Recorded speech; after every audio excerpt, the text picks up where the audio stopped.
This is HBR News number 403, the Ho edition. Seoul removes women-only parking. Scotland at it again. Opting out of Mother's Day, where we talk about the news of the week and give it the Badger treatment. Hello, everybody, and welcome to Honey Badger Radio. This is the weekly news show where we give you guys the stories of the week that we have selected or proposed, and we're going to give you the Badger perspective on it. So, I am one of your hosts, Brian. I am joined by my lovely co-hosts, Hannah Wallen, Mike J, and Dr. Randamercam. We have a great show lined up for you guys today, so please be sure to hit that like button right off the bat. I'm going to try and include that at the beginning of the video because I want to make sure that we can get lifted up, and I know that only you guys can help lift us. So we have 15 people in and only 11 likes, so go ahead and smash that like. Let's see if we can keep it moving. On this week's HBR News Show, we're going to be talking about some recent changes that have been made to the parking situation in South Korea. Scotland is just trying really its hardest to be worse than Canada, and I think it's succeeding. We're going to talk about how they're going to be removing juries from rape trials, and we're going to ask the question, do moms of boys with gender dysphoria have anything in common? Well, stay tuned for that because it's pretty interesting, if not a little not shocking. And we're going to have more. So please, stick around for that. It will be a good time, I guess. and be sure to join us afterwards for the Patron only show. Last week we did a different article by this author who is, according to her sort of description, a beer critic. And she goes to beer, events and stuff like that. And she did a whole thing about Oktoberfest. And she's in the UK. So this is from metro.co.uk. And I noticed that on her, there's like a website where you can have all of your links. I think it's just called Link Me or something. She has all these, and they're all articles of her complaining about the environment in the beer drinking community, as she calls it. Basically, there's too many men. And she has this article called Have Beer Festivals Become a Hotbed for Crimes Against Women? Which we're going to read through just to, because she could be saying something true. I have my doubts, but she could be saying something true. So if you want to join us on this after show, and especially if you're a beer lover, then please consider becoming a Badger yourself by going to feedthebadger.com and setting up a monthly subscription. $5 a month will get you into the Discord, where you'll be able to participate in all of the additional content that we make, the stuff that's not available to the normal audience, and also all kinds of other activities.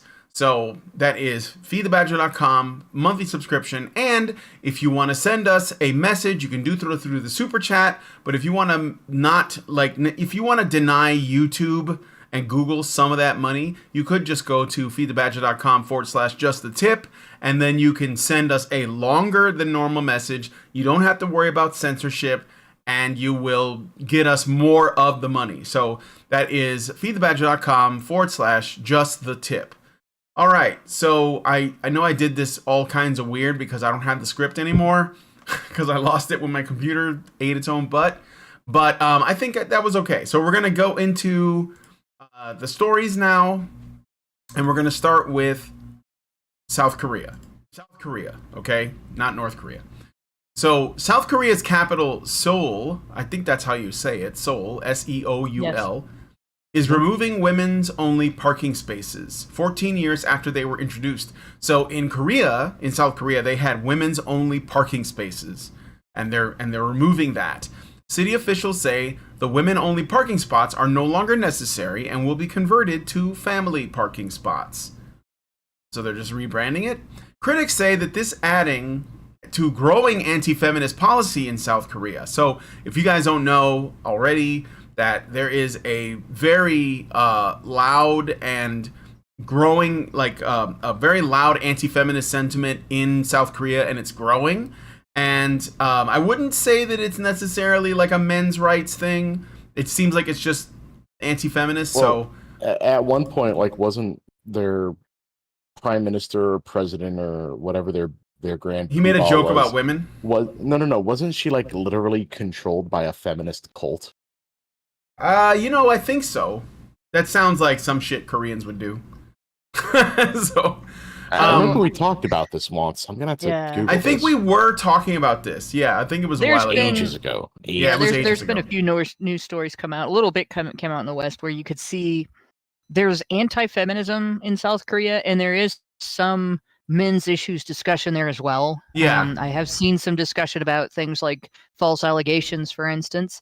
And this is probably like every country that has any kind of system for supporting families that are fatherless because of whatever reason, whether it's, widows and things like that.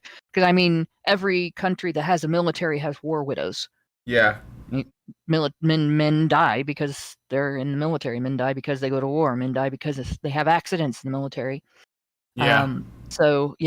And then, of course, every country that has any kind of retirement system has a system for taking care of widows because men being the breadwinners and stuff, right?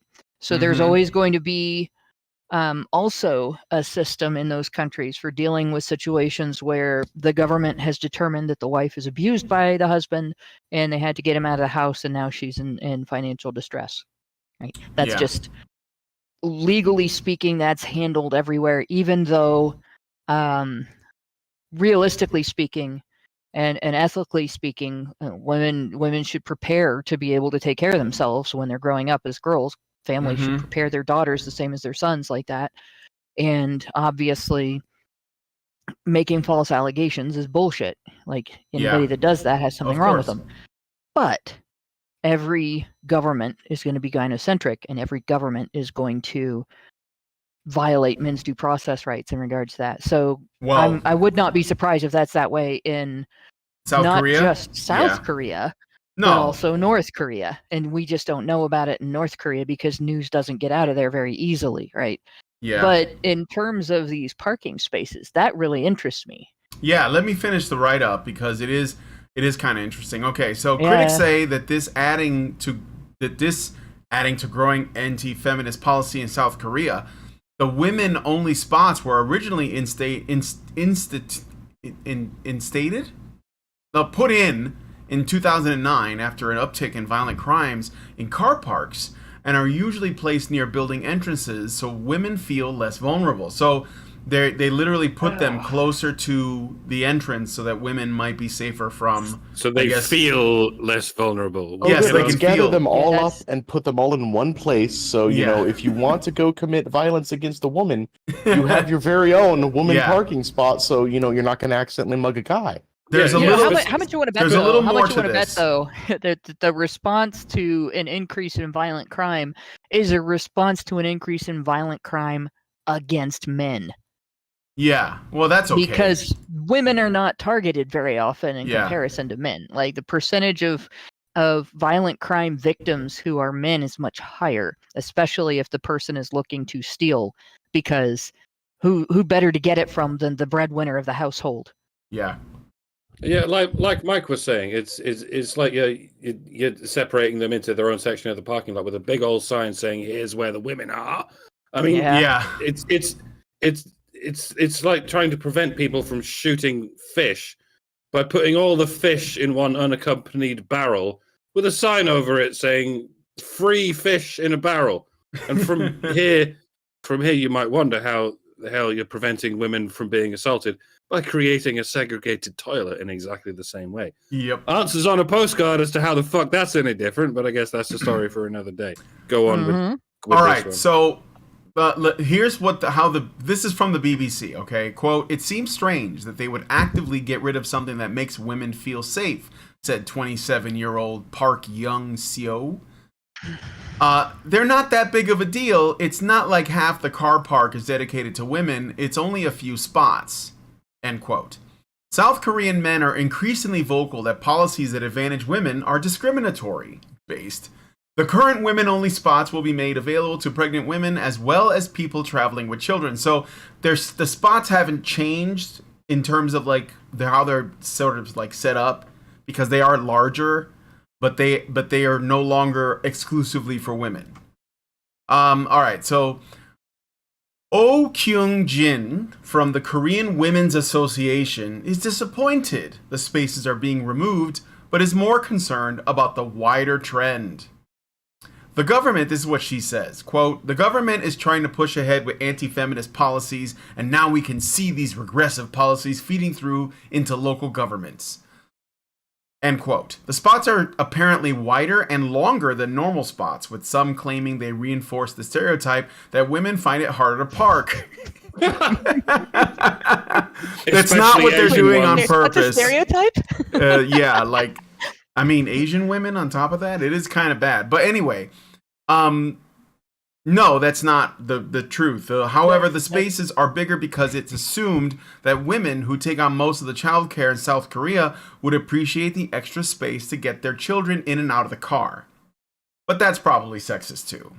And more to the point, how would all of this work out when you encounter the question, what is a woman? Of course, South Korea is not the same as the West, perhaps not as far gone as the West. And one might wonder, has South Korea encountered this modern gender-bending phenomenon? And yes, I think they have. Oh yeah, I'm not certain. It's called being a pop star. I suspect, despite the meager tendrils I have on the pulse of the situation, I suspect that South Koreans have indeed discovered at least a moderate degree of this gender-bending phenomenon that we're getting. Perhaps they haven't reached the point that we've reached, at which they're even claiming that a biological man can be indistinguishable from a biological woman just because a doctor held up a magic wand and incantated a magic spell while slicing something off. But I would think they'd at least be anticipating it by now, and maybe they're getting out ahead of it and going, you know, given the very idea of biological sex is going to get blitzed up in a blender any moment now, maybe let's just not bother with gender segregation. None of it's going to matter, so let's cut our losses now rather than cut off our dicks. Yeah, whatever. I don't know. This fascinates me. The idea that a parking place can make a woman feel safe, and that they always talk about how we feel. I'm also a little surprised that what like we're dealing with, right? Yeah. How high is the crime in South Korea though? Like, is it really that bad? I don't know, but here's the thing. If somebody is wanting to steal specifically from a woman, and I'm really not sure why they would, because again, I like, especially in a nation that's more traditional in the way they live their family life and everything, I would expect that they would expect a man to have more money, not because women get paid less, but because in order to support a home and a family, men have to earn more. So they will do what it takes to get that money, whereas women don't necessarily have to do that. And if you're going to be carrying cash, or you're going to be carrying a means to access cash, like your credit card and stuff like that, you're more likely, a thief is more likely to get a higher value out of robbing a guy. And like, depending on how they're going to do it, like, I don't know if they are going to be able to carry guns there. I don't know what their laws or what they have access to there or not. But I mean, most people who commit robberies attempt to make it possible that they don't have to like beat up the person that they're robbing if they use something that scares them enough that they don't fight back, basically weapons of any kind. I would think they would go after a man, not a woman.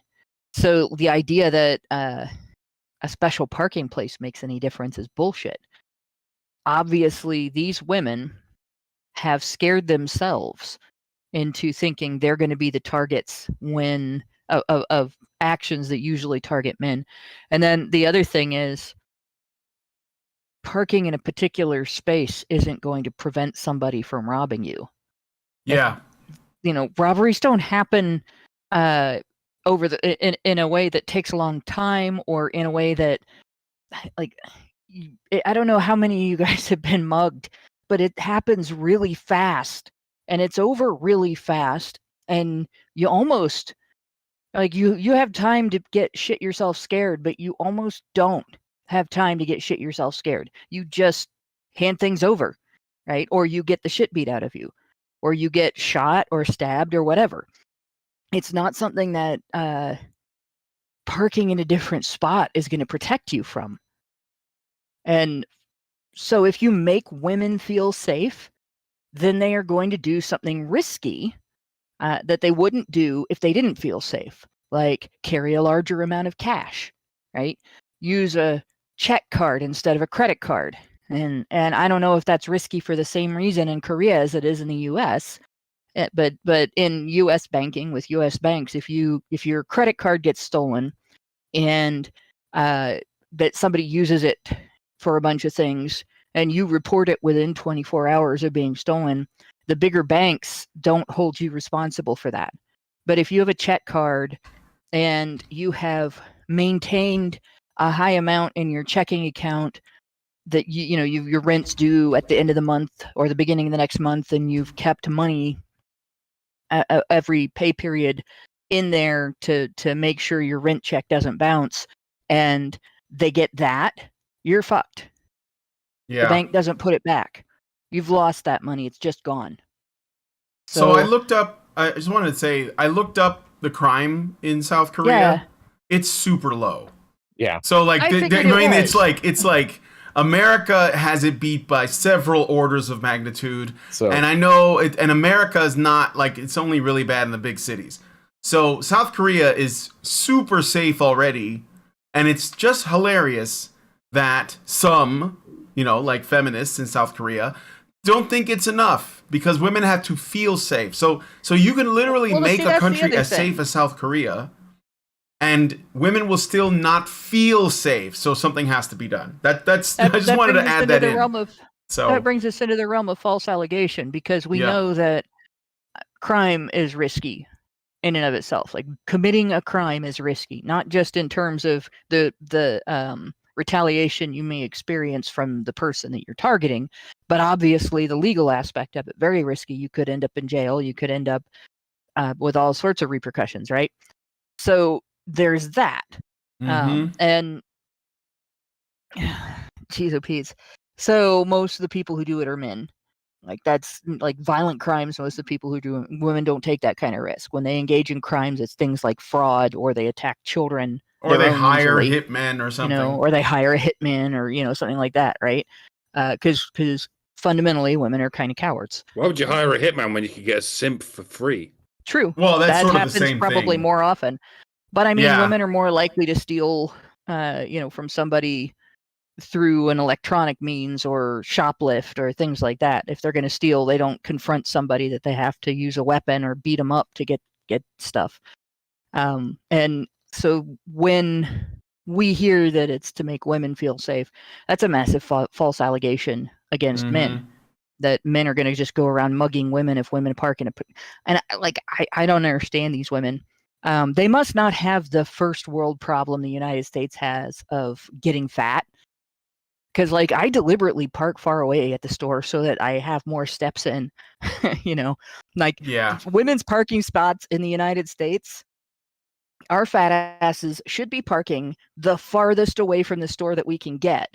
And then, you know how when you go get home and you try to carry all the groceries at once? Yeah. You should do that on your way out of the store. Get them out of the shopping cart. Don't take that cart out there. Just, heft like 50 pounds of groceries in each hand across the parking lot to your van. And that's where the women's parking spot should be. And if women are scared to do that, well, fine, then put lights out there, right? Yeah. That's it. Make them solar powered, because most stores aren't open late. They'll last long enough for people to park there while the store's open and it's dark outside. That's good enough, right? But no. We have women making a massive gender-wide false allegation, and we have society telling women that if they feel safe, that's the same as being safe, so that women will make stupid choices and take stupid risks Brilliant. Yeah. As we've discussed, it's not because of feeling safe. As we've pointed out, if you put women in one particular place, it only shows where the people who want to assault women, where they need to go in order to assault women. It's so they can get special treatment, which is something that's normally it's a concession that's normally only given to disabled people. There's a good reason to give disabled people special parking places close to where they need to go. And I guess it makes sense to give similar concessions to pregnant women. Because, I mean, I don't know if you can call them disabled per se, but they're not able to run as much as, I mean, they're physically not able to run, and they certainly shouldn't be running. So to some degree, it makes sense to give them parking spots, but then it's a case of where do you draw the line? How pregnant do they have to be exactly? And I don't know where to draw that line either. But we certainly don't draw it at not pregnant women because they're not disabled. Yeah. Unless you ladies want to go ahead and say you're disabled just by being women.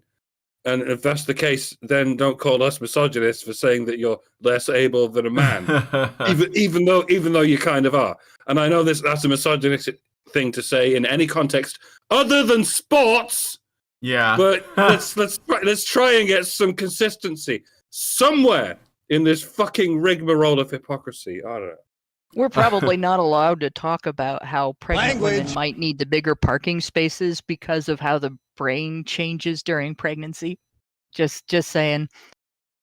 I was gonna say the thing that Mike said about the disability because, like, yeah, I mean, like, handicap parking spaces makes a lot of sense. Why are we putting women at the same tier as handicapped people? I'm not making any assertions here, but and one last thing I want to say too is I see that someone in the chat named JJJ0309 says that he's Korean and he's talking about stuff going on in Korea. So I wanted to ask him, just answer by tagging at Badger Livestreams in the chat. Are you in Korea currently or recently, moved somewhere else? I'd like to know because I've been trying to get someone from a Far East country like South Korea, like Japan, to talk about like their experiences with the same kinds of issues that we talk about, like men's issues, feminism, etc. So, but maybe just tag me in a post. Let me answer the question for me. I'd appreciate it. Currently in South Korea. All right. So, if you are, maybe you can give me your email address, and I can try it. Like, I'd like to talk if you're able. I'd like to talk to you on the show sometime about what's going on in South Korea with. You mentioned birth rates, I think, or someone mentioned birth rates going down and everything. And I'm just curious about the state of your country. So send me an email, my email address, or give me your email in the chat and tag me in it, or whatever your Twitter is or whatever. So, and I will reach out. Okay. So anyway, thanks so much. And if there's anyone else, I saw somebody somebody said something about Austria having women's only parking spots, and it's literally one of the top 10 safest countries in the world. So there you go. It's like the safer women are, the more endangered they feel. Yes, it's almost like that. That's what I was thinking. I was thinking that, like, you can't. It seems to me anyway that you can't actually like make someone safer. You can only like do what you can to reduce the odds. And I think when you make them safer, you just can't make them feel safer. Yeah, you can't make them feel safer. If they prioritize feels over reals, Yeah. You start developing fantasies in that situation. Like, here's the thing. So you think about the situation that women land in as legal adults in cultures where the norm is that you're gonna marry, and your household's primary financial responsibility taker is the husband, and the wife is maybe not even a responsibility taker at all in terms of finances, but if she is, she's the secondary responsibility taker. The bulk of the responsibility is on him, right? So you have a lower level of responsibility. And women don't get prepared growing up. Girls are not prepared to take on the level of responsibility that that men take on, if that makes sense. So they don't get out of, like, you've seen this probably with teenagers, where they're more likely to have to treat daydreams about who they're going to be and what they're going to be and stuff like that like they're real. And kids will grow out of pretending to be superheroes, and they'll grow out of pretending to be like victims of things that didn't happen to them. They'll grow out of nightmare disorders and stuff like that come from sort of borrowing worries. Like, borrowing trouble is when you try to solve problems that aren't real, and in the course of it you create problems, right? And a lot of times when women do this, the problem they create is that they get a man in trouble. But in any case, right, women get to this mentality where they have a need for adult responsibility or a need for adult levels of stress, but they don't have a man's level of stress because they're not responsible for the things he's responsible for. So they know they have it easy, but they can't admit it. So what they do is they make up other things to be afraid of, other things to be neurotic about. And I've seen this with a lot of women. You get this sort of histrionic attitude where any problem you have has to be bigger than it really is to justify your stress level, or the level of stress that you're wearing, even if it's not real stress. If it's not that it's not real stress, but it's not stress that has a real cause or a tangible cause. It's generalized anxiety, right? And to fix this, you have to raise girls to take on more responsibility, right? Be co-breadwinners, do really well if they're going to be homemakers at being a homemaker. Take full responsibility for their families. Show that they actually are invested in the welfare of their husbands. And you will find fewer women pretending that they need special parking spaces to avoid getting mugged in a country where almost no one gets mugged. Yeah. If that makes sense. No, I think you're right. I think that, like, for fear of generalizing a little too much, I think that in most cases, women are so concerned about being in danger that they kind of invent it, and the more safe you make it, then the less resilient they become. It's sort of like trying to protect a child from getting sick by putting them in a bubble. Well, when they do get sick, it's going to be really catastrophic because they haven't built up an immunity. And I think that humans are geared to have things to worry about. Yeah. Right? Women don't have as many things to worry about as men do, or they don't have as big things to worry about as men do. And when human beings have fewer things to worry about than the people around them, they make up things to worry about. Yep. Yeah, so I think that's what's going on. So anyway, JJ0309, I just want to let you know that you told me that I should just take your username and then add at hotmail.com to the end of it, and that doesn't work. I tried to send you an email and it's not working. So are you on Steam or something else? I can try to follow you there. Let me know. Anyway, we're going to move on to the next story. Let us know what you guys think about this in the comments. What do you think about this issue of, like, the more you work to try to help women, the lower their standards of discomfort become? Because I think that's kind of like it's an unintended, side effect, if I'm being charitable. So let us know what you guys think about that in the comments. And if you live in a country that's not the United States, or Canada, let me know, like, how things are there. Do you have female-only parking spaces?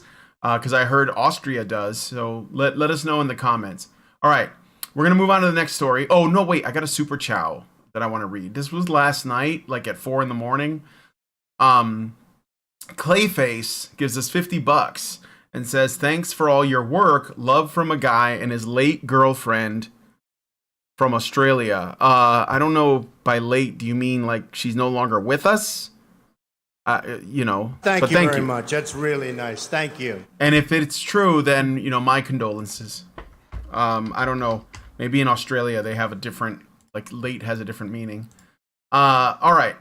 So we're going to move on to the next story. Thank you again for the super chow. All right. So Mike J, let's talk about this thing that I'm not at all surprised by. So before that, just super quick, I just wanted to mention something I mentioned earlier. It was the 2016 South Korean political scandal I was thinking about, where their female president, Park Geun-hye, was president of the country or under South Korean president. So she was, because there's a different guy now. The president. Yeah. Well, she was 2016. Yeah. She was impeached. Oh. Because she was kind of sort of under the control of a cult. Yeah. I think I remember that. This guy that was, I guess, pulling the strings. They called him Korean Rasputin. Yeah. Crazy stuff. But yeah, that's what I was thinking about. I don't remember if feminism tied into it or not. It might have. I'd have to go back several years to find the write-up. But yeah, I just wanted to mention that real quick before we jump into this one. So, according to a study from the Journal of the American Academy of Child and Adolescent Psychiatry, having a mother with a mental illness may be a prime indicator of gender dysphoria in boys. The paper, which was published in 1994, so almost 30 years ago. If I got the timing right on. Yeah, 30 years. Damn. God, I'm old. I feeling that one too, man. Nah. Yeah. Anyway, the paper from age I don't want to think about anymore noted that, quote, mothers of boys with gender identity disorders had more symptoms of depression and more often met the criteria for borderline personality disorder, BPD, quote. So, over 50% of the mothers whose sons exhibited gender dysphoria exhibited symptoms of depression or BPD, while the control group only registered at 6%. Furthermore, the study found that, quote, these mothers are extremely dependent on their sons for emotional sustenance and exhibited boundary problems and difficulty separating from their sons. It was also observed that many women had symptoms of a narcissistic personality disorder, quote. And lastly, the study also noted that, quote, these mothers described themselves as compulsively seeking companionship, as prone to intense, emotionally stormy, angry relationships, and as having chronic and intense feelings of loneliness, emptiness, and depression. They tend to make excessive demands on people. Emotional damage. They tend to make excessive demands on people and feel entitled to do so. I'll get in there before anyone else, shall I? I am shocked. Shocked like a shocked Pikachu face while shocking an electric socket. I'm going to need an emergency defibrillator stat because I'm having an acute cardiac arrhythmia from the shock. Yes, are you getting it yet, people? If only there was anyone here to warn you about all this in the last 10 years without being accused of misogyny or language policing whenever we gingerly raise our hands and say, hey, maybe this isn't a result of patriarchy or autism. Maybe it's the opposite. Maybe it's borderline personality disorder and the feminism normalizing it. It's hugely ironic that the women who complain about emotional labor have no qualms at all about using small children as captive work donkeys of emotional labor. And that's just the girls. The boys they use as emotional punching bags, demanding their undying attention while they relentlessly badmouth their estranged fathers and all other men as well, just by virtue of them being men. It's not just women by themselves who have done this. They believe these things largely because the media and the school systems have taught them to believe it.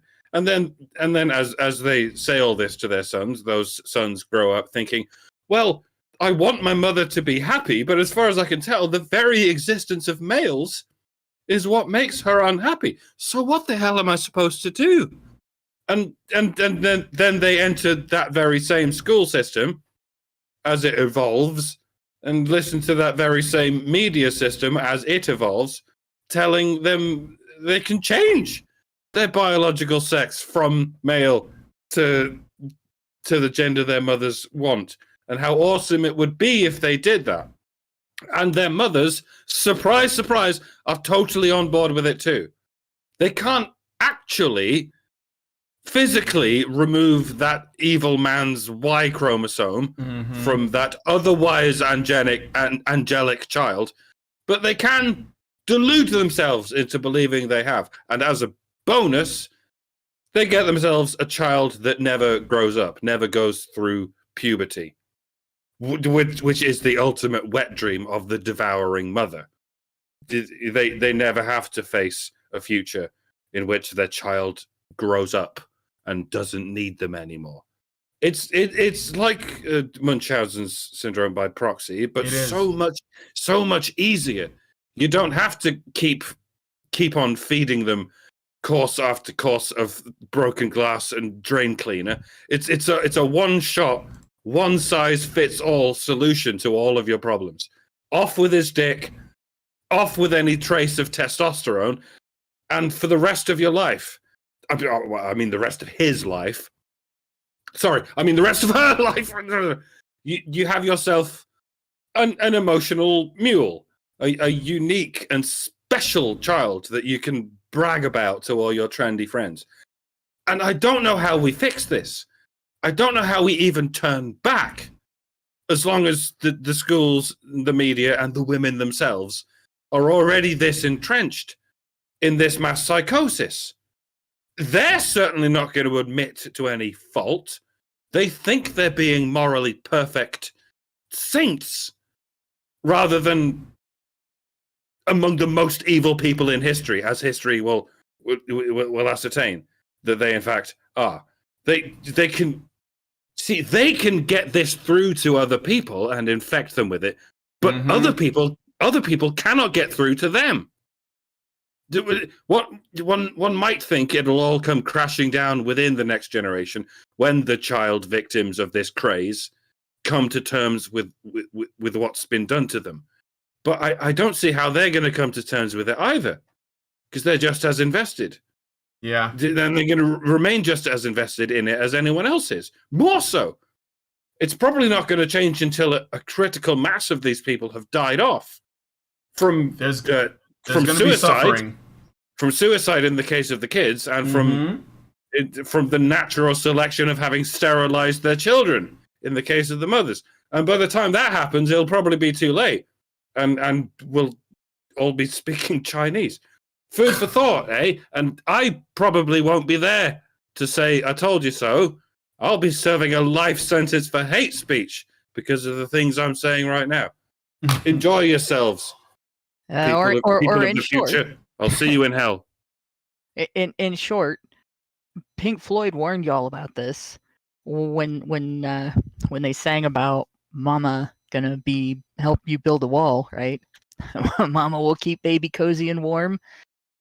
Mama's gonna put all her nightmares into you, or make all your nightmares come true. Put all of her fears into Floyd you. Would actually admit that's what they were saying. Didn't probably have this in mind. They were probably talking about social anxiety, but for fuck's sake, ironically, in the same album, they were saying, "Hey, teacher, leave those kids alone." Yeah, I know. They were talking about the male teachers who actually gave them some standards. They predicted everything, though.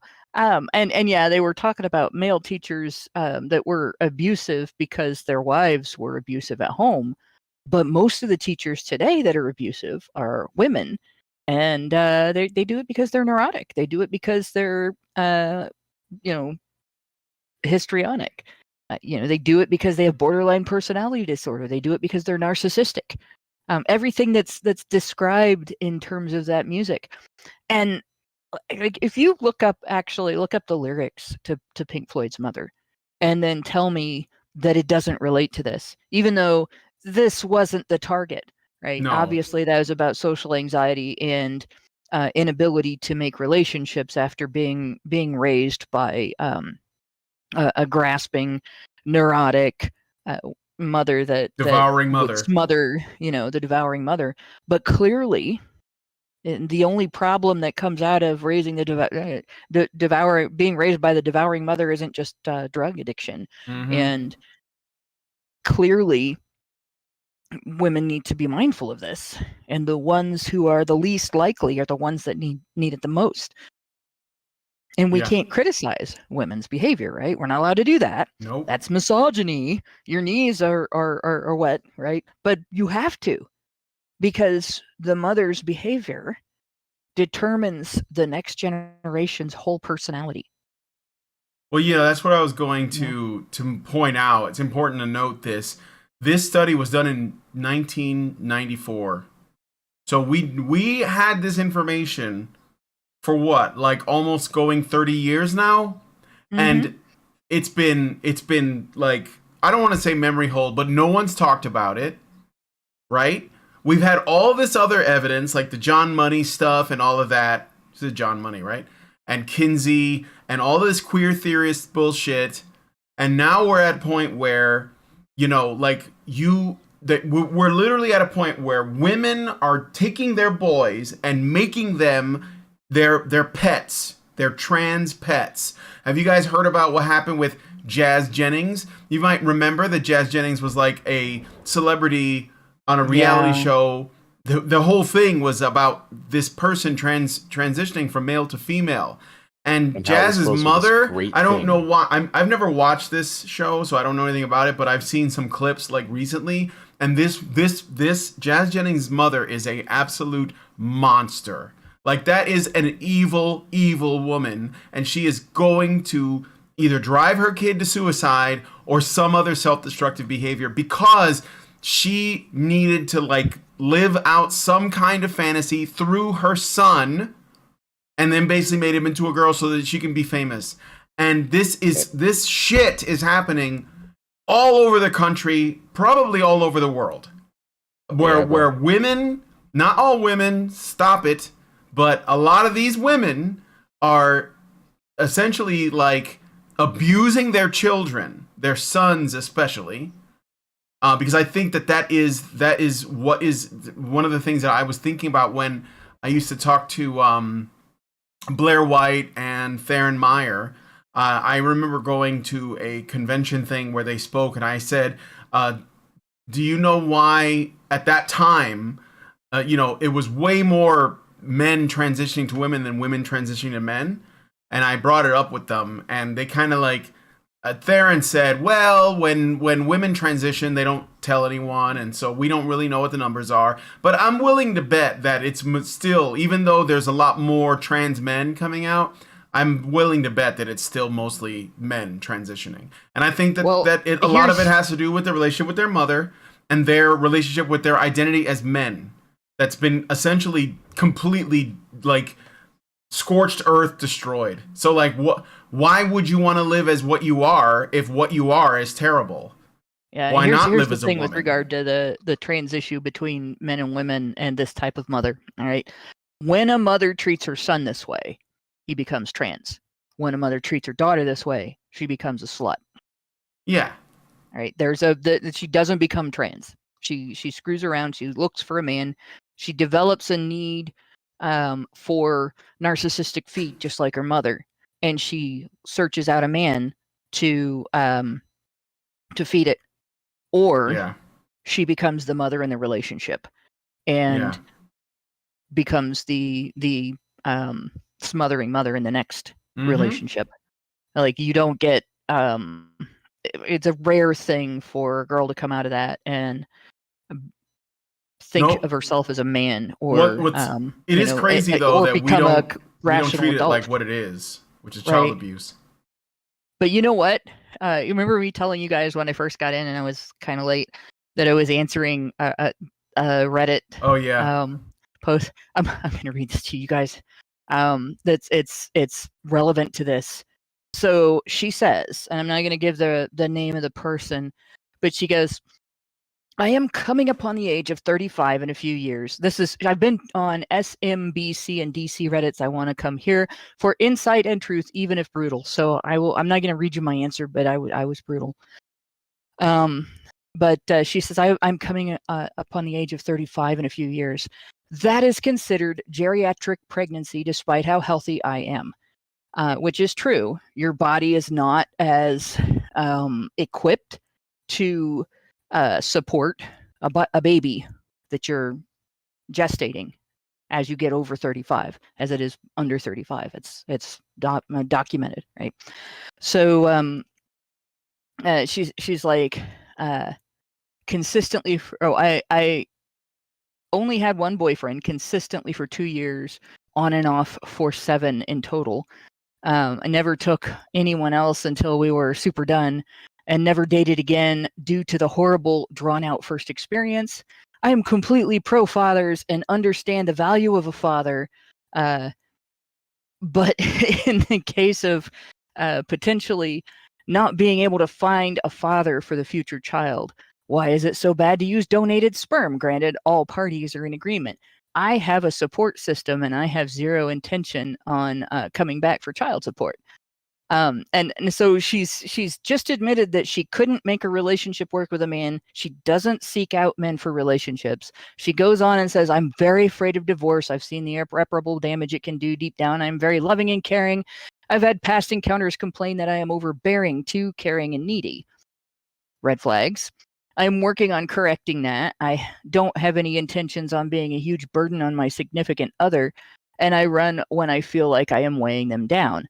I am circling the idea of becoming a SMBC, single mom by choice, and using a donor with an airtight contract, which, for everybody's information, contracts don't do jack shit if the government wants to come after the man for child support because you went on welfare. Just saying.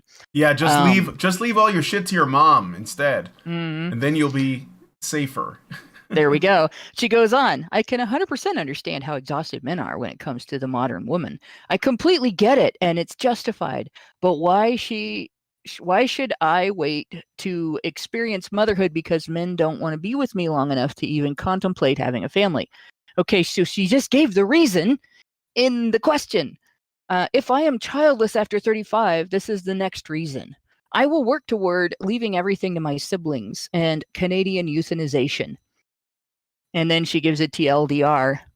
That was posted in the men's rights subreddit.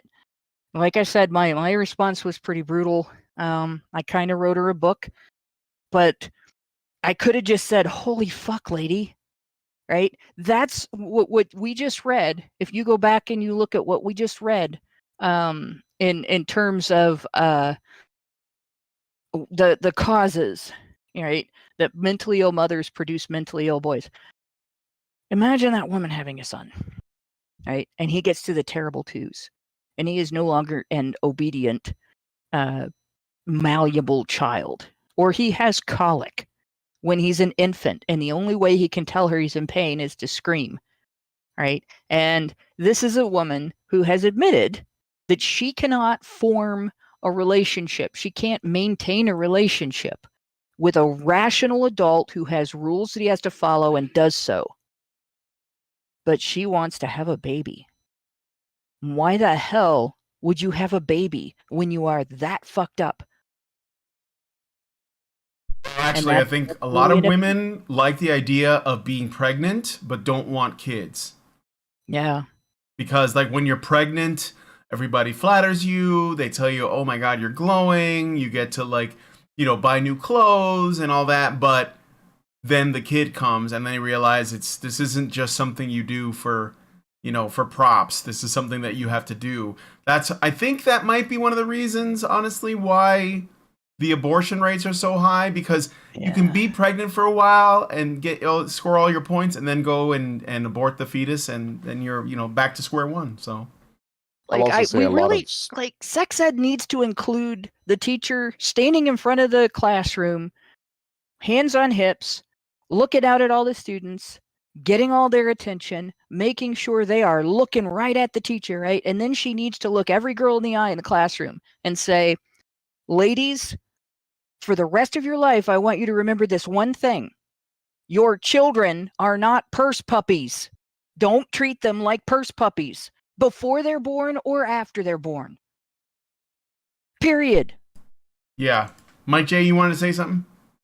Yeah, a lot of stupid people. I don't even just say stupid women, stupid people, because I've met couples that believe this too.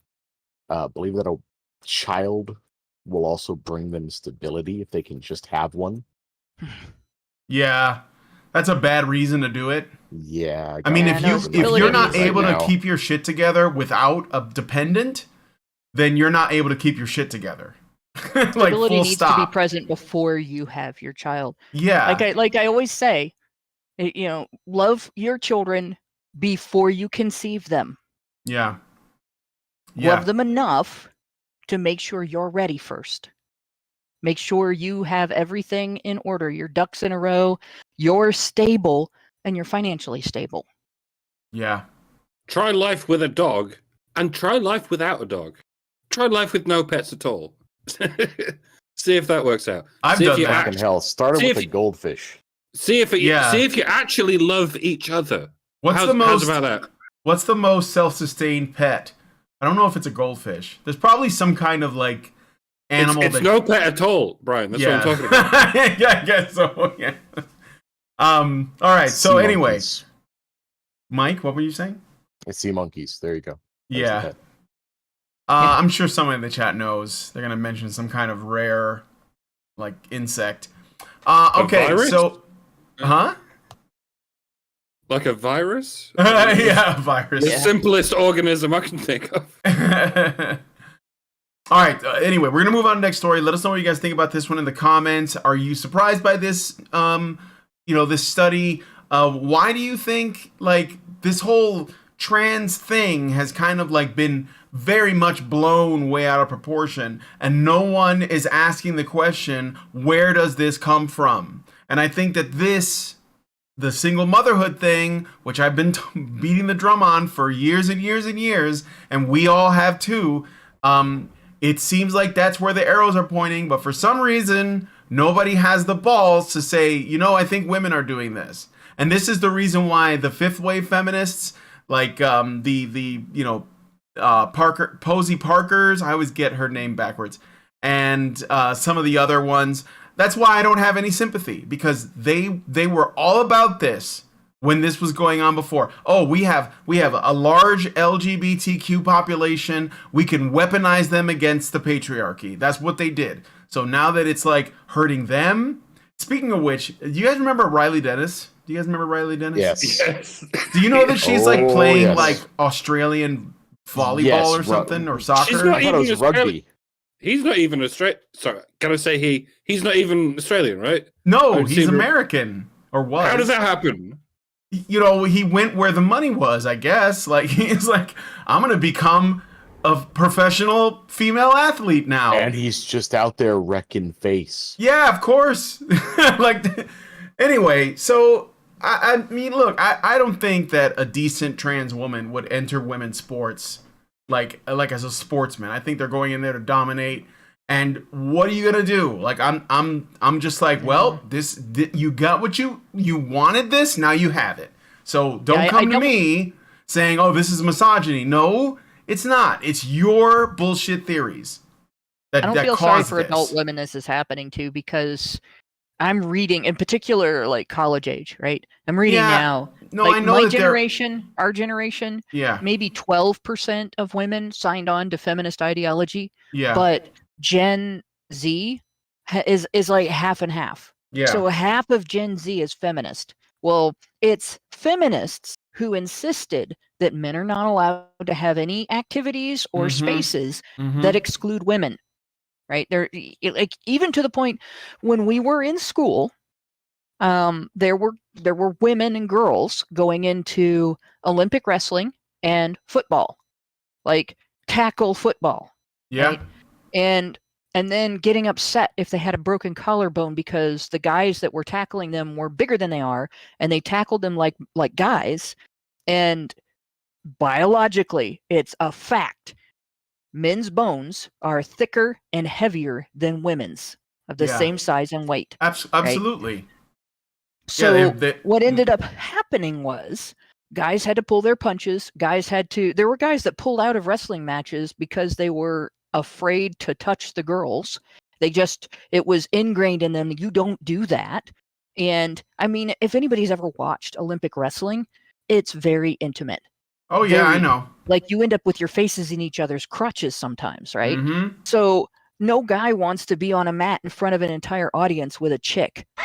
That's not sexist. That's embarrassing, right? You don't want people seeing you like that, and you don't want your best friend's mom and dad seeing you like that. Hell, you don't want your best friend seeing you like that, right? That's duh. But because if you win, if you win, then you're beating on women. If you lose, then you lost to a woman. and you're very no lose situation in front of your entire hometown with your face in a girl's crotch and her face in yours. I mean, come on, who's not going to be embarrassed, right? And yeah, it gets pictures taken, filmed. Like I photographed high school sports. That was my one of my first jobs was photographing high school sports, right? So that was okay. And you couldn't have a women's wrestling team or a girls wrestling team with just one girl. It doesn't work that way. So they were on the boys wrestling team. Boys had to either forfeit or wrestle them. And there were girls that made it into like the league that my school was in. The girl that wrestled just a few years after I was in high school, she made it through the league match, the regional match, and the qualifying matches at state before a guy finally was like, no, I am not giving up my chance at a state championship because I won't put my face in a girl's crotch. Right? Yeah. So he beat the crap out of her, essentially. Not like in violent terms, but in terms of he pinned her in less than 5 seconds, if I remember right. It was just a slaughter in terms of skill and strength. She really wasn't qualified to be at state. She got there because nobody would wrestle her. And that was bad for both of them. But now you have guys in women's sports and they're entering as trans women. And women are pissed off and they're whining about it, right? Well, you get a choice. You can either whine about that and be non-feminist, or you can be feminist and you can put up and shut up because that is what feminism is about. Yep. Taking away gendered spaces and taking away gendered activities.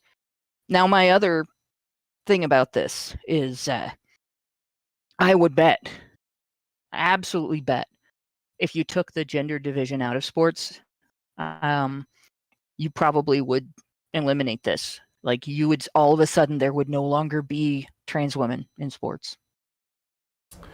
Or it would be incredibly rare.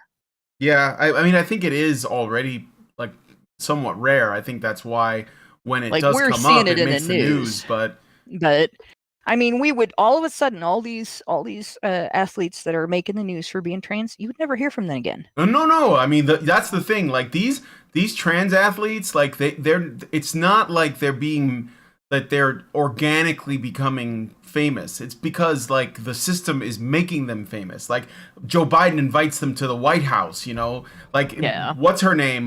The trans WNBA player that went to Russia with some weed and got thrown in jail, and he traded her for like some fucking literally the guy from the Nicolas Cage movie, Lord of War.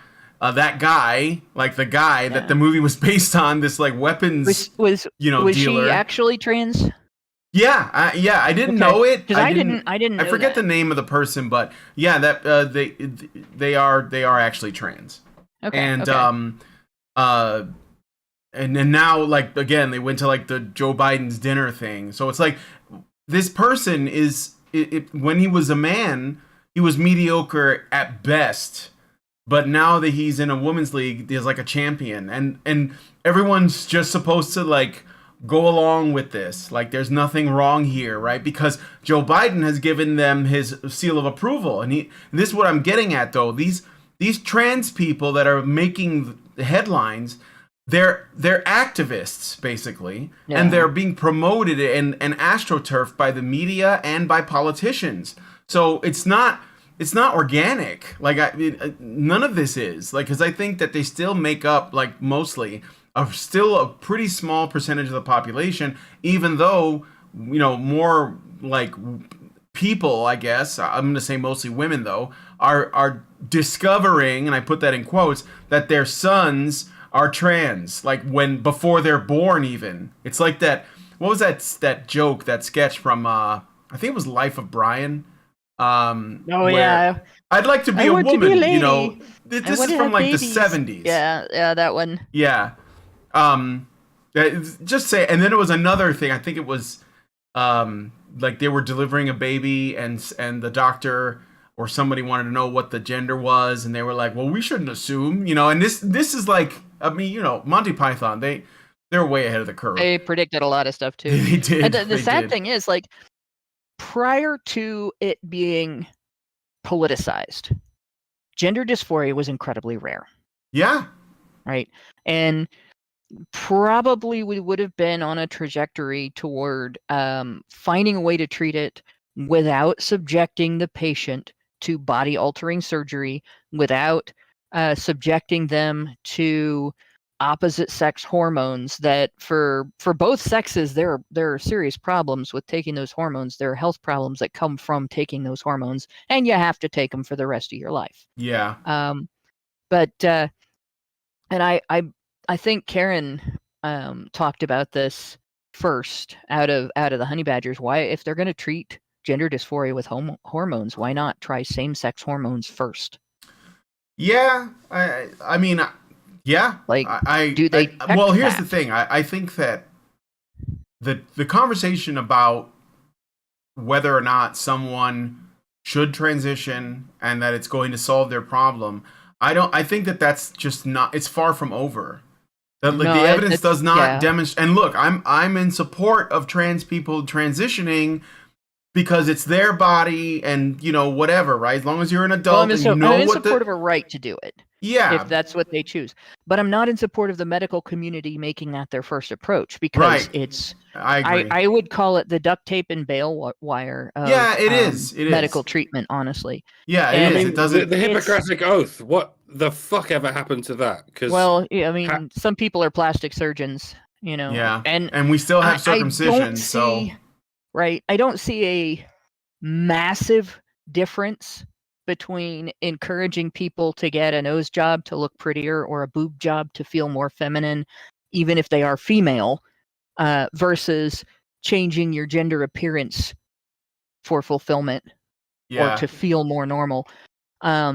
It's you're still approaching a problem that may be primarily psychological, but you're approaching it with surgery. And we don't do that for any other mental health condition. Like we did for a while. They used to give people lobotomy to deal with all kinds of mental health conditions, and it was abusive.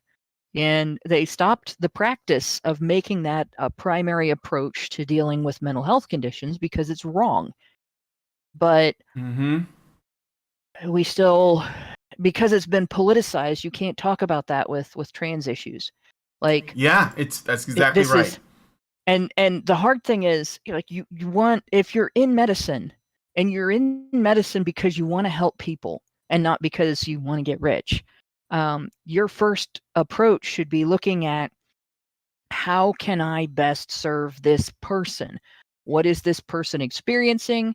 What is the cause of this person's experiences? How can I address those causes? What can I do to give this person the most functional, most happy outcome that will support their welfare in the best possible way? And I think most of the time, because it's been politicized, we're starting at, this is what the outcome should be, and working backward to justify it.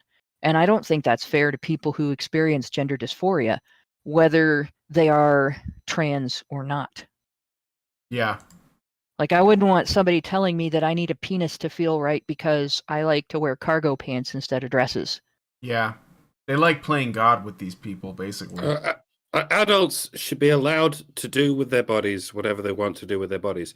And I suppose privately funded surgeons, I guess, should be allowed to... Provided that they're accredited or whatever, yeah. Provided they're accredited, should be able, for the right price, to do whatever they want. But if given all of these criteria, the rest of us should have the free speech to stigmatize as we see fit surgeons who do this, even in the event of adults. Because to be honest, I'm starting to get sick of this shit. Yeah. Like we're saying this should definitely not be done to children because they don't have the ability to consent, and it should definitely not be done on the taxpayer's dollar because none of us agree to that either. Yeah, but I'm even at the point where the whole fucking reason this happened is because we're all just turning a blind eye to this idea and not stigmatizing it. Yeah, but we should. Why the fuck shouldn't we? We have just as much freedom as all of these people have. Yep. To do what they want. So we should be allowed to say, "Hey, okay, you get to do what you get to do, but we think it's fucking sick." Yeah. And we shouldn't get arrested for that. Yeah, no, I agree. Absolutely. All right, so I got some super chows and a super chat, and then we're going to move on to the next story, which you guys are going to love. It's a doozy. So Meredith G gives us $5 and says, "Thank you, Meredith. HBR News number 403, Honey for the Badgers. Recently, the expert witness for Johnny Depp that diagnosed Amber Heard with borderline and histrionic personality disorders are just variations for narcissistic personality disorder, just different characteristics of the same disorder." Yeah, you know what I'd like to know is, like, because what appears to be happening to these boys that are transitioning because their mother is pushing them into it, I wonder if, like, what percentage of women have or exhibits symptoms of narcissistic personality disorder. I wonder about that. I don't know. That'd be interesting to see. But thank you, Meredith. Another super chow from Michael Emmerich Winberg. This is a big one. It gives us $5. So thank you, Michael. Nice. And he says, "This isn't even just a women thing. We have an understandable instinct to protect women. As such, women have an instinct to seek protection. And this is fair. The result of this is, the safer our society becomes, the more we try to fulfill the urge by lowering the bar to simply helping women in whatever way we can. The result of this is, the easier our society becomes, we end up desperately looking for or inventing problems so that we can satisfy that urge, and it will continue until we learn to say no to that urge. It is an important one, but it's a rampaging bronco if we don't hold a firm rein on it." Thank you for that. I have nothing to add. I think that's pretty good. And then Albatross gives us $5 and says, this is super chat in YouTube. "The study was done in 94, but only now we're hearing about it. Was I purposefully suppressed, or was it, I think he means to say, purposefully suppressed to prevent women from looking bad?" Well, look. Quite likely. It's probably true, because think about it. These studies are sort of like they exist in the academic sphere. Academics are almost all woke. It's like 85%. And that number's probably gone up, honestly. Of people in academia are feminists. Like they have that as part of a larger portfolio of woke bullshit beliefs. So if they see something like this and they know it's going to hurt, like their queer theory, like, understanding of the world, that their religion, because that's what it is, then they're going to try and suppress it. So, of course, that's what I think. We don't know for sure, but I wouldn't be surprised. Anyway. I'm willing to bet they sat on it long enough that now they don't need to sit on it. Anyone who would want to try to bring this up would be committing career suicide. Yeah, for sure. Well, again, like, they're bombarding us with propaganda that essentially tries to counteract this data. Like at every turn, like, oh no, these kids, they know what they are. They know that they're the opposite sex. And the boy is most likely just trying to please his mom. So, I hate to say it, but I think that there are going to be a lot of dark days coming just out of that portion of the population. That's all I got to say. So we're going to move on to the next story. Let us know what you guys think about this one in the comments. And here we go. So this one comes out of Scotland. So Scotland, we've done 2 stories on Scotland, like passing laws and stuff. Like, they're losing their minds, okay? So here's the third one. In Scotland, justice will be dispensed without juries in rape trials under new legal reforms that would also scrap the controversial not proven verdict. So there's a verdict called not proven. They're going to scrap that but only in the cases of rape trials, okay?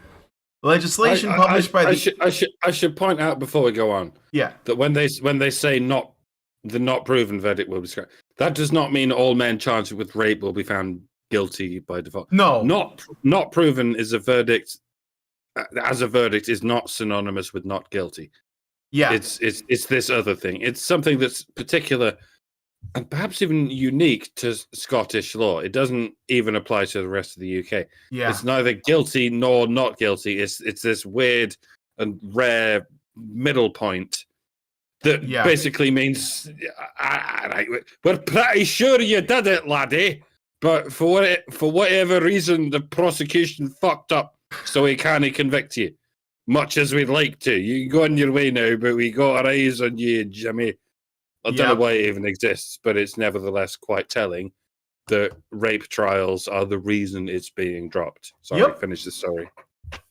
So I actually think it's the other way around. I think this is admission that they believe all rape allegations are false and they can't prove any of them unless they take away the right to due process. Maybe. Let's move on. I know that rape is in particular a difficult thing to prove, but well, it depends on how you handle it. Yeah, I just think that it especially hasn't been now. It hasn't been handled well. All we have is a hashtag. So no. What I mean is, you go to the hospital afterward. Yeah. And you get a rape kit. Yeah. And then you press charges. Yeah. Right away. You don't wait 20 years. Well, we can't ask without women a rape. to do that. Like they don't know they've been raped until 20 years later. It just sinks in, you know. Yeah. That's how it works. All right, I'm not trying to make light of this. I know. Topic, it's just it drives me nuts. It does.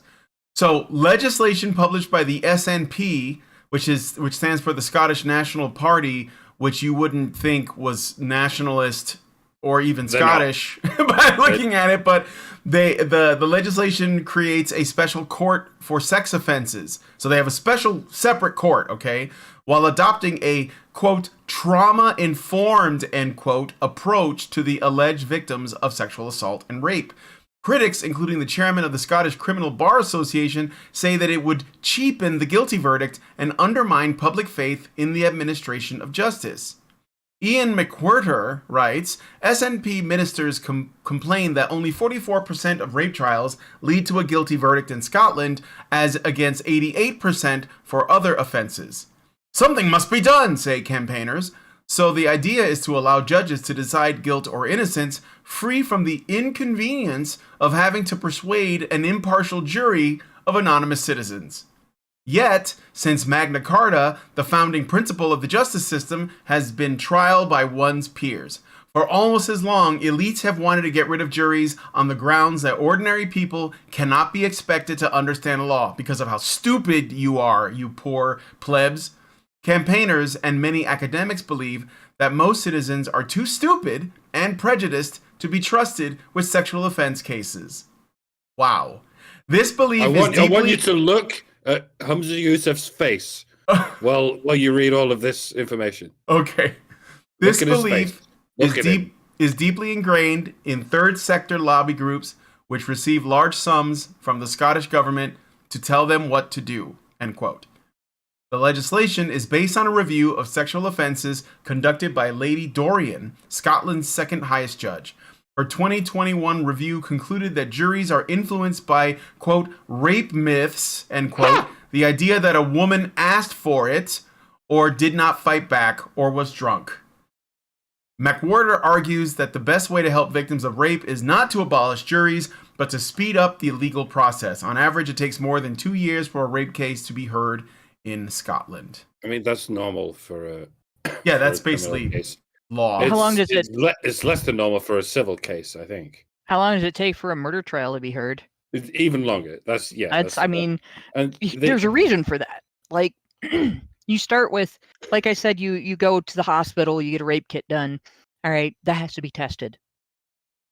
And obviously, the rape kit, the reason for the rape kit is so that it's not contestable whether sex happened or not, right?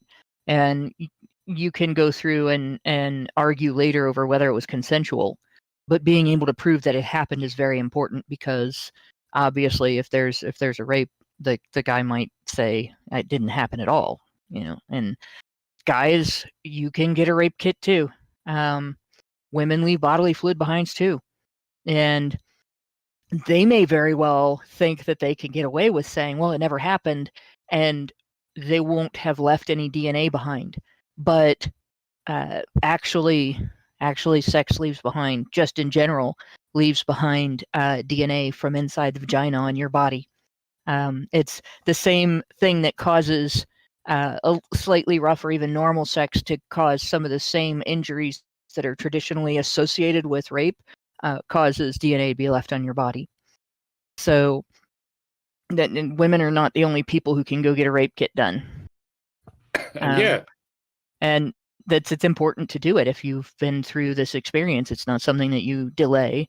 Don't get a shower afterward. Go to the hospital, right? And there's other reasons. There's other important reasons for it too, because STDs happen during rape. STD transmission happens during rape. Pregnancy occurs from rape.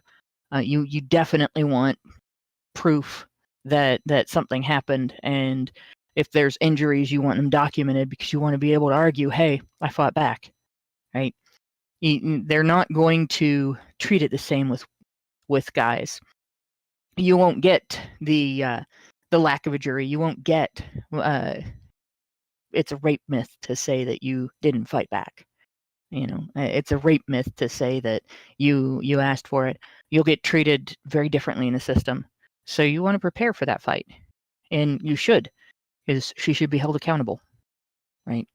But in any case, I think that the reason they want to eliminate juries for law is because they want to impose laws on a society that doesn't agree with that standard in law in general. The people have opinions about the way things are done. The people have opinions about the difference between consent and a person overriding your boundaries, a person contravening your refusal. And the state has a different idea, and the state wants to impose its different idea on the people. Like, if you don't agree with that, then you shouldn't support the idea of a juryless trial for a serious crime. Yeah, and let me thicken the plot somewhat. Like I said, the scrapping of the not proven verdict is not even the story. The real story is, as Hannah said, the dropping of juries from rape trials. Again, it's ominously telling that they're only being dropped from rape trials rather than any other criminal or violent trials. May I remind you that in the UK, the only people who can be charged with rape are, of course, men. So whoever this does affect, it's not women. At least one might assume that. To be continued. What it means is that any given rape trial will fall entirely at the hands of the judge. As you may know, a judge is much easier to corrupt than a jury. A great deal of judges are already corrupted by the court of public opinion before they've even tried the case or even entered the courtroom. So it's not just that they can be subject to blackmail or bribery. It's that their general ignorance about how the world works outside their bubble, or their debilitating fear about how the world works, can now account for the be-all and end-all when it comes to whether or not a person is found guilty, let alone how they are sentenced. And what that means in practice is not just that an obviously innocent man can be found guilty of rape because of one dopey, demented civil servant and their misinformed biases, but it also means that an obviously guilty man can be found innocent of rape because of one dopey, demented civil servant and their misinformed biases. And on top of that, there's the bribery or blackmail or just good old-fashioned threats of violence, to which a judge is much more susceptible than a jury. I won't tell you what this means, what this implies, but you may have already learned about the UK's already storied history of, UK men, native UK men being charged with all manner of trumped-up charges, while Pakistani men get to run their groomer gangs with impunity, raping British girls for decades and getting away with it. And while you're thinking of this, ladies and gentlemen, I want you once again to look at Hamza Yusuf. Look into his face. Look into his eyes. Look into his soul. Look into his past comments. Oh, this good Scotsman right here? Yeah. Yeah. White. All of these people, white. And ask yourself, who is going to be victimized as a matter of legal course as a result of him being in charge of the SNP and being in charge of Scotland? Think on these things, folks. Think, but do your best not to dwell. Dwelling on such things will only depress you. Don't fly too close to the truth. Just, orbit around it. And for the love of God, do not go to Scotland. It's been long since ruined by the Scots. What a shame. I always thought the Scots, especially Scotsmen, were extremely hardy, independent, loud, but that's all gone. Like, these new Scotsmen showed up, and they changed all the laws.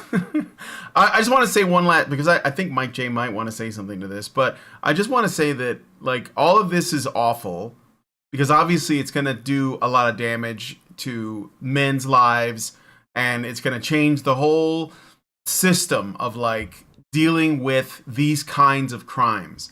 But what if, this is something I'm thinking, okay? What if this is just a way for this government to get their foot in the door and set a new standard? What if it only starts with rape trials? What if it turns into something a lot worse later, but they're using Protect the Whammons as a way to get this ball rolling? Have you because heard it about, would be the best it way. always does. Yeah. Have you heard about what's happened in Ireland? No. Just as recently, the hate speech. Oh, they got that too.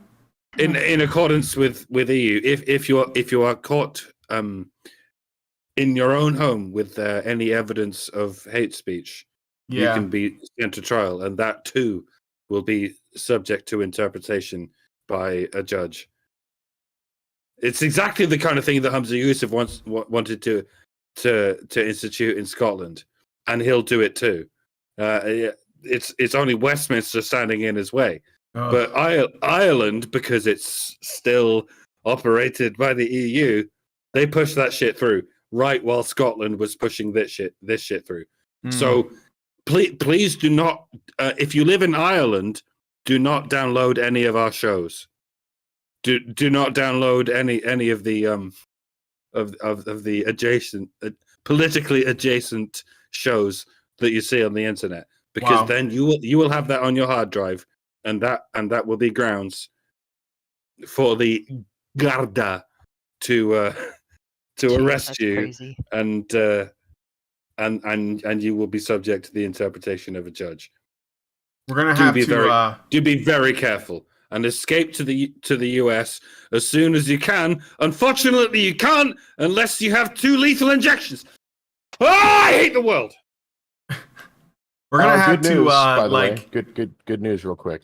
Oh yeah. I don't know if you heard, but yesterday they have announced that I think on May 12th, you're going to be able to visit the U.S. without any of the clot shots. Oh, wait, what?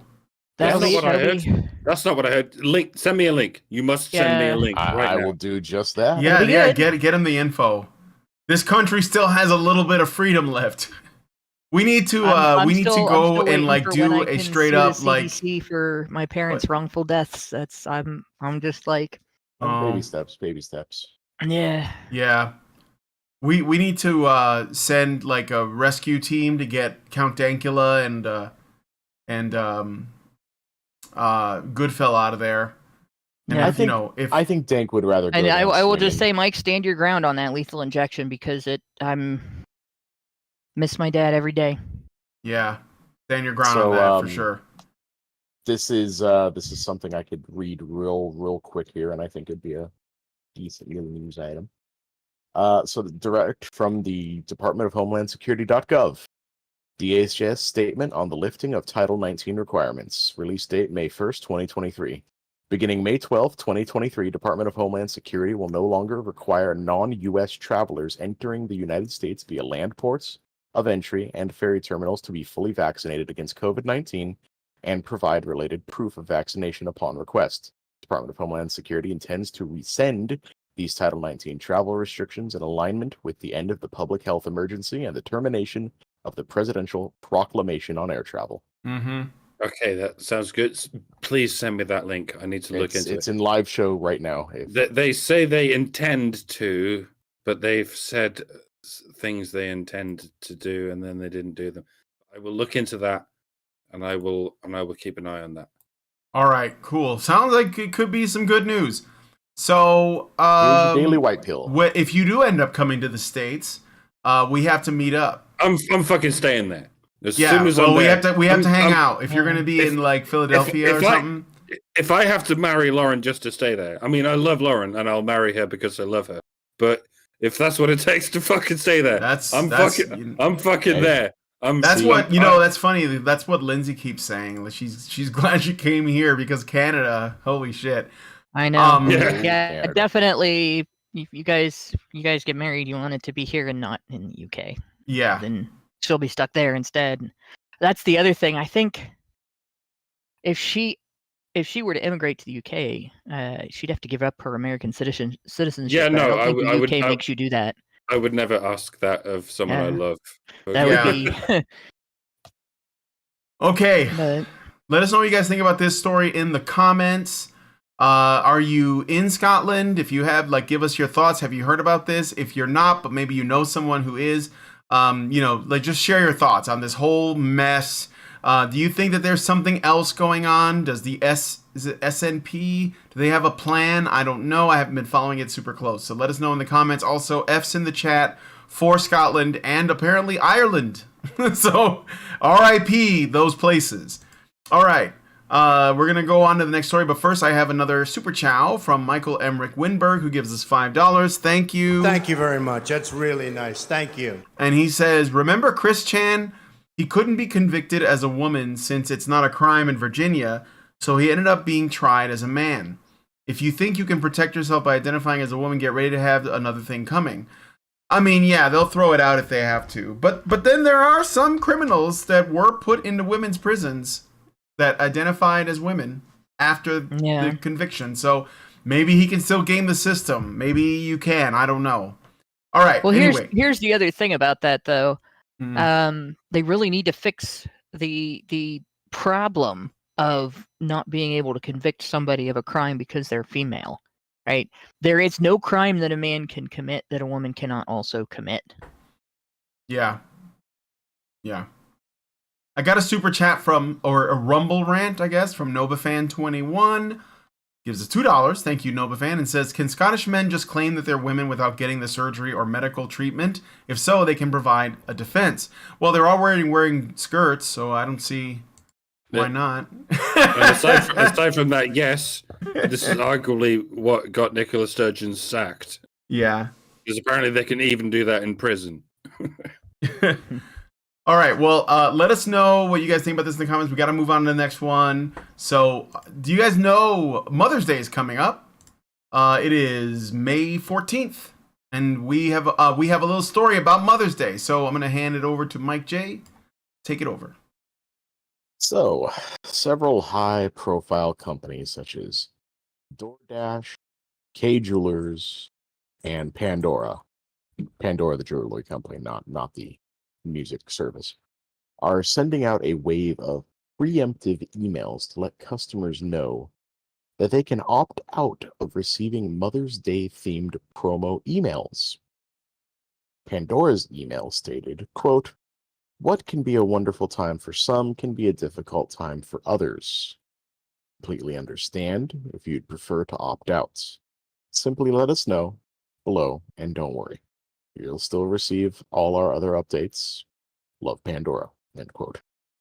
Public reception to this move has been mixed, to say the least, with one Twitter user writing, quote, "As an infertile person who did years of medical treatments to get pregnant, I can tell you this opt-out stuff is not new, and it's something appreciated by the infertility and loss communities, and, I imagine, by people who've lost parents or have bad relationships with them." End quote.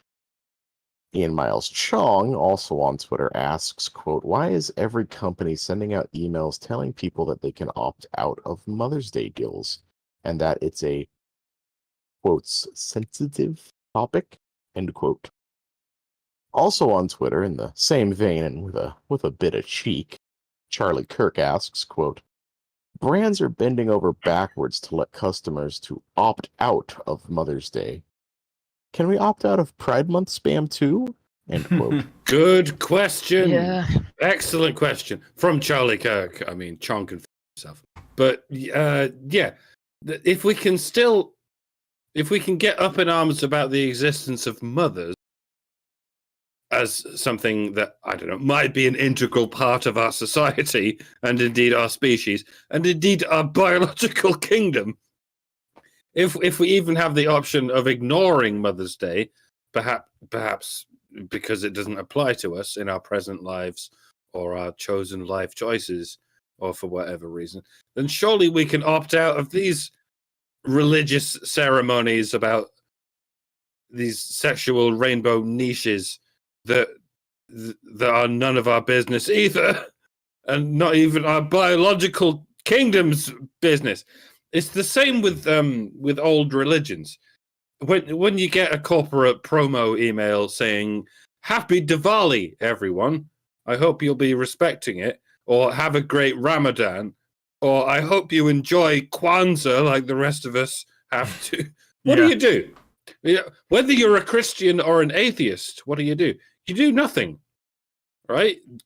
Contrary to the stereotype of a militant atheist or a militant Christian, although yes, both of these things do exist, most of them don't respond with, "How dare you? I feel belittled and marginalized by this hegemonic coercion into a belief system to which I do not conform. Down with this sort of thing." No, it's the vast majority of us just go, "Lol, okay, enjoy yourselves." Yeah. It's no skin off my rosy nose. I don't have to do anything except read this email, and I didn't even have to do that. If only we could have that same reaction to the bullshit with regard to these training seminars about diversity awareness and unconscious bias and whatnot. But we can't. We don't get to opt out of the indoctrination to this new religion. This is why the worst religions are always the newest religion, because they don't have the baggage of responsibility that typically comes with the old ones. They haven't had the time to reform into a benign synergy with the natural human condition like the old ones have. New religions, as you may have noticed, don't even see themselves as religions because they're so new. After all, a religion that hasn't yet stood the test of time is not called a religion. It's called a cult. But this new religion still won't even admit to even being a cult. It calls itself the science. Even while it plays silly buggers with the concepts of genetics and human psychology and medicine, and it lies to us about everything every step of the way. Well, I, for one, am fucking sick of it. Is anyone else sick of it? I suspect you all might be. Absolutely.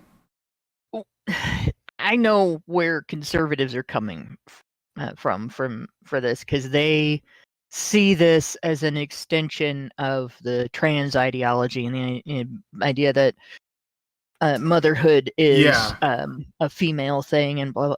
But sensitivity about Mother's Day and Father's Day has been around for a while. Like that one individual said, there's some people who don't want to see those messages because they're Father's sad Day? about their Like situation. Father's Day? Is that a Right. thing? Do we celebrate that? I've never seen anything about it. They've started trying to turn it into Single Mother's Day, haven't they? Oh yeah, that's right. But, it's Mother's Day and it's Yeah. Single Mother's Day. That's right. That's that. Right. Okay, that makes sense. But I gotta say, like the first time I thought I was gonna cry in public over grief over loss of my mom was not Mother's Day. It was Easter, because every year they put out the Easter lilies in the grocery stores, and I used to visit my parents about every other weekend, and I would grab an Easter lily, take it up to my mom. It was kind of a tradition. And I had it in the cart before I realized there was nobody to give it to. And it just hit me, right? But I didn't cry. I was fine. I wasn't fine, but I was able to suck it up. And then when my dad passed, and I can't even remember what book it was, but I ran into a more recently published book on he was a huge World War II buff, and it was I want to say it was on the women of World War II, and I wasn't in public at the time. It was online, but like immediately I was like, oh, I got to tell Dad about this, and that happens for a long time afterward. And here's the thing, and I realized it yesterday. I took on a lot of extra work after my parents died. Lots of extra work so that I wouldn't have to feel it. And it didn't work. And I started watching this anime with my husband yesterday about Vikings. There's the main character, the original main character is a man who is part of a I guess you could say gang, mercenaries, that he leaves the mercenaries and gets he's married and has kids, and they come after him. You got to tell us the title, Hannah. God, what's the title of the? Is this some Japanese thing we started watching yesterday? Like blah blah blah, no blah blah blah. That's like every anime in existence. You guys Brian. have to be quiet. I can't hear my husband. Stop. I'm What's sorry. the name? Vinland Saga. Oh, So Vinland I've Saga. heard of that. Right. So the short version is, because of how the plot goes in the first couple episodes, he gets killed in front of his 6-year-old son, and it was hard. Like I'm the person that watches that stuff and just bawls like a baby.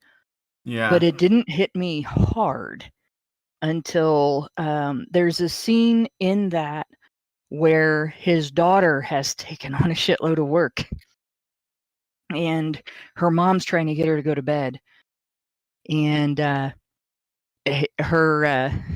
she won't, and she's trying to continue to work on the loom, and her mom's like, you can't even see, go to bed. And when she finally gets her to stop, she just breaks down. You have to do that. You can't avoid that.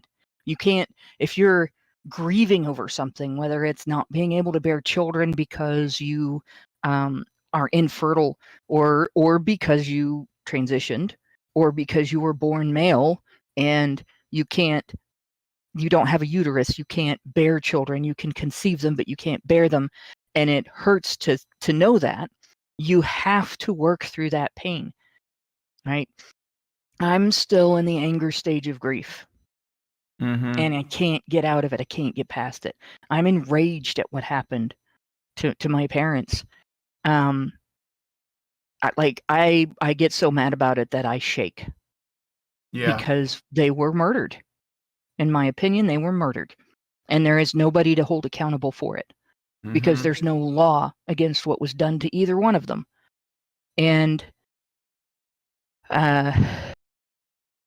you have to be able to work through that, right? Mm-hmm. And so this idea of, well, let's just opt out of this and opt out of that. Like I'm personally, I'm happy to opt out of all advertising. Fuck advertising. I'm not a big fan of getting advertisements sent to my email, right?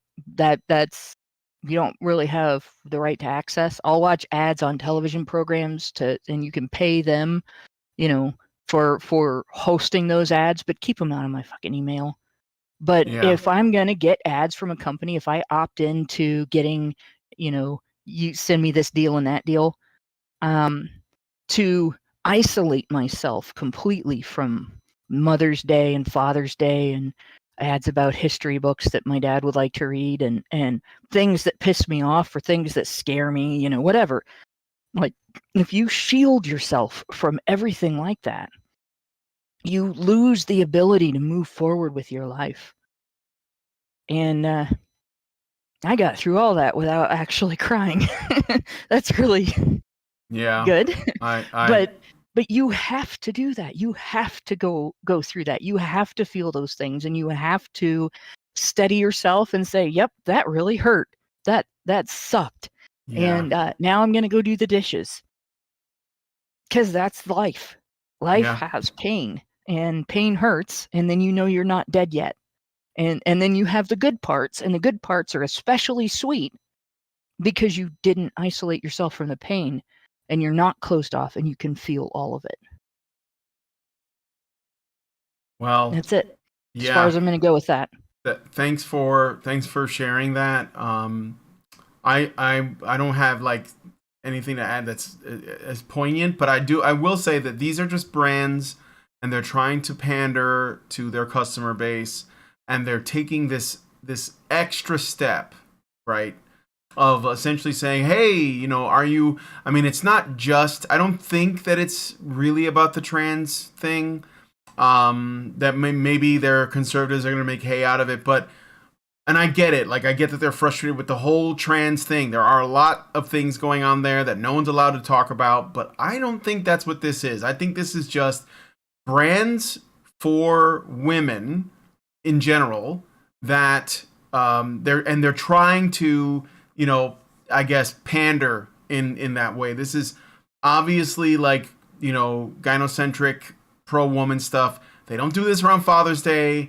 They don't do this anywhere else, right? It's just this for this particular day because there are some women who either want to be mothers and haven't found the right man, want to be mothers and can't have children, Want to be mothers and aren't the right woman. yeah, or whatever. But the issue is something that has not, like, getting an email from Pandora is not going to change the fact that you're in the situation you're in.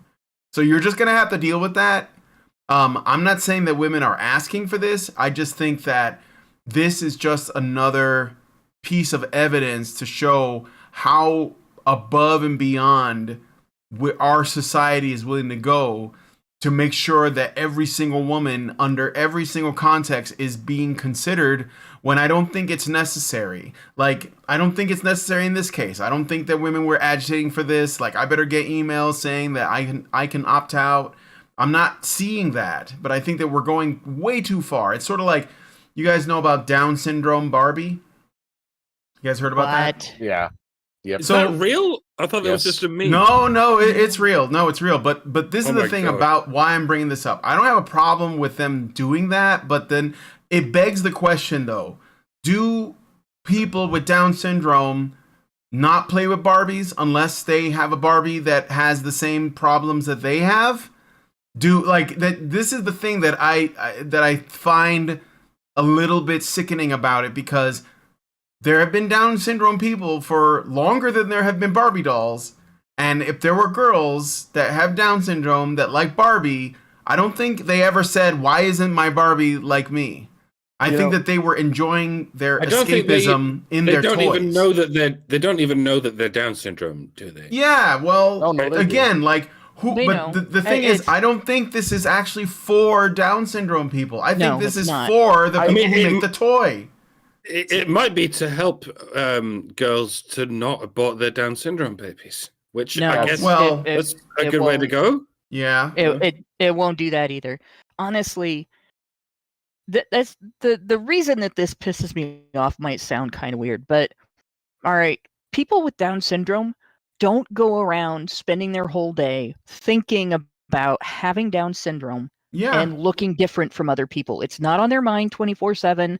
Most of the time they don't care about it, right? There's not some internal ticker that like so many minutes have gone by, they must again think about, having Down syndrome, and that it gives them a different appearance from people who do not have Down syndrome, right? That's bullshit.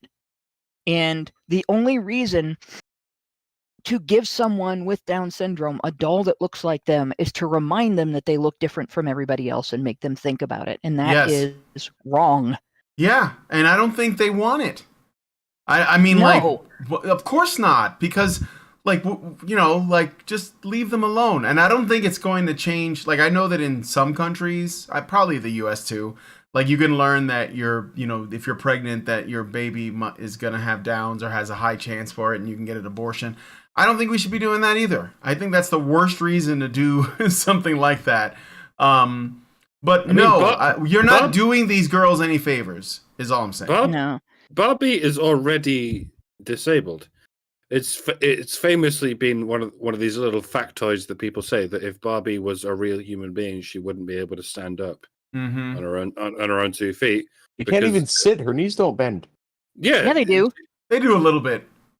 Yeah, they bend. They don't have you don't see the joint, but it does, if they could do bend, that. Well, the one even my if they could female bend, cousin didn't. It kind of she wouldn't be able to stand up because her proportions would leave her collapsing. Yeah, because they've been changed to the point where her hip to waist ratio is just unbelievable. But I mean, like, it's not. The point isn't necessarily to make the Barbie realistic. The point is to be politically correct. Yeah. But political correctness doesn't do anything for anybody, and it's harmful in a lot of ways. And like, I can't think of the name of the skin condition where you have patches. Your melanin comes in big patches, and you have big patches without melanin. Vitiligo, yeah, which is similar, in my opinion, to the melanin patterns in some of the coolest animals in the world, but it's rare in humans, and it's treated like a disorder, but all it does is make your skin look different shades in different spots, right? And they can make a Barbie with that. Would it be beneficial to anybody? Would it be an insult to the people who have vitiligo? Would it make them feel better to have that Barbie, or would it just remind them that they look unique? Yep. And do they want to look unique, or do they not like it? I know people have always acted like it's ugly, and I don't think it is, but it's different for me because I'm fascinated by stuff like that. Just different ways that genetics makes different people look. But it's not going to solve anything. It's not going to solve it for people with Down syndrome. It's not going to solve it for people with big noses. It's not going to solve it for people who accidentally had one ear cut off or had to have surgery and have it removed. It's not going to solve it for women who are struggling to be mothers, so that Pandora doesn't send them like an offensive, deal on Mother's Day. It's all fake. It's all lies. Yep. Pandering is smothering. It's feminine. It's basically telling you have to like me because I just told you that I'm a good person. Yep. But I told you in the shallowest way possible that I'm a good person, and you have to ignore that because my virtue signal is politically correct. Yep. If that's it. stereotypes weren't allowed, then Nintendo would never have been allowed to make an Italian stereotype as their mascot. They'd have had to make Mario some kind of Japanese stereotype, and he would just be some skinny Japanese guy, and Super Mario would never have happened. Is that what you want? Because Yeah, I that's don't what want to live happened. in a world without Super Mario. That's just unheard of. And hedgehogs aren't blue either. So just imagine that world. They Folks. use realism to do stupid things, right? I don't want to, like, this show's gone a little long. I'm gonna wrap it up, but if you guys haven't, look at some of the reviews for this Peter Pan and Wendy thing. Holy shit! In the name of quote realism, they just destroyed the whole story. So, but what do you That expect? is going to be the train wreck that we get to before we get to the even bigger Little Mermaid train wreck. Oh God, yeah. With the I guess King Triton got around because his daughters are all very diverse. I don't think the mama is the same, but anyway, we're gonna wrap it up. Super Mario Brothers over $1 billion. Let's fucking go. Yeah, let's do it. Let's make it happen. Hasn't even been out a month. Let's go. All right. Well, anyway, we're gonna wrap it up here and head into the Patron only show. We're gonna look at this article. Have beer festivals become a hotbed for crimes against women? I'm pretty sure the answer is yes, and Scotland's courts will agree. So good luck with that, Scots. So anyway, if you guys like this video, please hit like, subscribe if you're not already subscribed, hit the bell for notifications, leave us a comment, let us know what you guys think about what we discussed on the show today, and most importantly, please share this video because sharing is caring. Thank you guys so much for coming on the show, and thank you to everyone who helped us make this possible. That'd be the donors and the writers and my co-hosts, and we'll talk to you guys in the next video. Right, activists are machines, dude. Okay, they are literal machines. They are talking point machines. They are impossible to fucking deal with, especially if you have like a couple dudes who have good memory on top of that too. Holy shit, you're fucked.